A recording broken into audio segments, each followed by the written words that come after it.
అలాగే సినిమా యాక్టర్గా ఉన్నారండి. వారికి షూటింగ్లో వెళ్ళటం కోసం ఎమ్మెల్యే పదవి కావాలటండి. అయ్యా ఎక్కడో హైదరాబాద్ వచ్చి పిఠాపురంలో ఎమ్మెల్యే కావాలటండి. ఎంతవరకు శోభం ఆలోచించండి.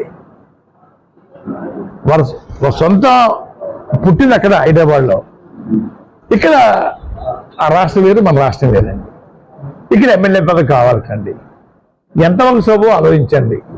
అయ్యా ఈ పక్క కానిసి మనిషి మీద నిలబడ్డారంటే అర్థం ఉందండి.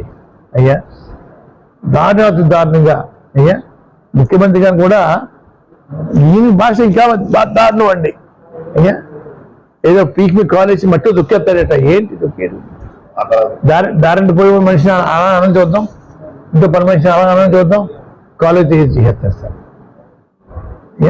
ముఖ్యమంత్రి గారు ఆ విధంగా భాష దారుణమైన భాష తాడేపల్లి మీటింగ్లో అయ్యా చంద్రబాబు నాయుడు గారి సమక్షంలో మాట్లాడుతుంటే చంద్రబాబు నాయుడు కొంచెం ఏదో వద్దన్నా కూడా రెచ్చిపోతా మాట్లాడుతూ ఉన్నారు. అయ్యా ఒక విషయం అడుగుతాను సార్ ఆయన్ని, పవన్ కళ్యాణ్ గారిని. ఈ పౌరుషం, ఈ కోపం, ఈ పట్టుదల ఆ రోజు హైదరాబాద్లో మీకు అవమానం జరిగినప్పుడు ఏమైపోయాయి? ఆ రోజు హైదరాబాద్లో వీరికి ఘోరంగా అవమానం జరిగినప్పుడు ఈ పౌరుషం, ఈ పట్టుదల, ఈ ఆవేశం ఎక్కడ పోయారు అడుగుతూ ఉన్నాను. అవమానం చేసిన ఇంటికి వెళ్ళి కొంతకాలానికి కొన్ని సంవత్సరాలకి మళ్ళీ టిఫిన్ తింటామా? ఎంత దారుణం సార్. అటువంటి అవమానం బహుశా సామాన్యులు కూడా జరిగి ఉండదండి. అటువంటి అవమానం జరిగినప్పుడు ఏమి మాట్లాడలేదా పెద్ద మనిషి?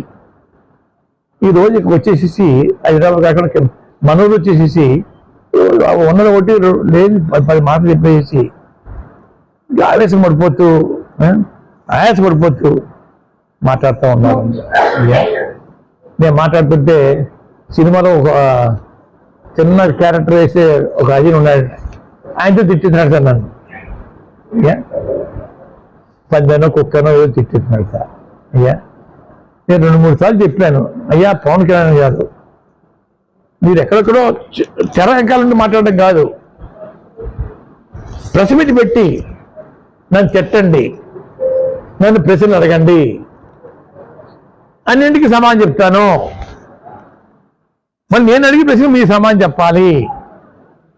తెరచాటు ఉండి క్లబ్బులు నడుపులతో మీరు మాట్లాడించకండి. సినిమాలో చిన్న పాత్ర వేసేతో మాట్లాడించకండి. దమ్ము ధైర్యం ఉంటే మగవాడు అయితే ప్రెస్ మీట్ పెట్టండి, పెట్టి నన్ను తిట్టండి, నన్ను ప్రశ్నలు అడగండి. ఆ ప్రశ్న సమాధానం అన్నింటికి సమాధానం చెప్తాను. మళ్ళీ నేను అడిగే ప్రశ్న మీకు సమాధానం చెప్పాలా? అప్పుడు 2-3 సార్లు వారిని కోరానండి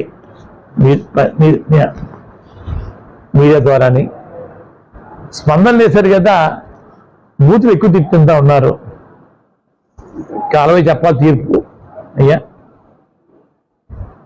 మన పిఠాపురం ఓటర్లు అమ్ముడైపోయే ఓటర్లుగా వారు ₹1,00,000 ఓటు చెప్పున కొనేస్తారు చంద్రబాబు నాయుడు గారు, జగన్మోహన్ రెడ్డి గారు. కోట్లాది రూపాయలు కుమ్మిడించేస్తాడైనా అని చెప్పి చెప్తూ ఉన్నారు.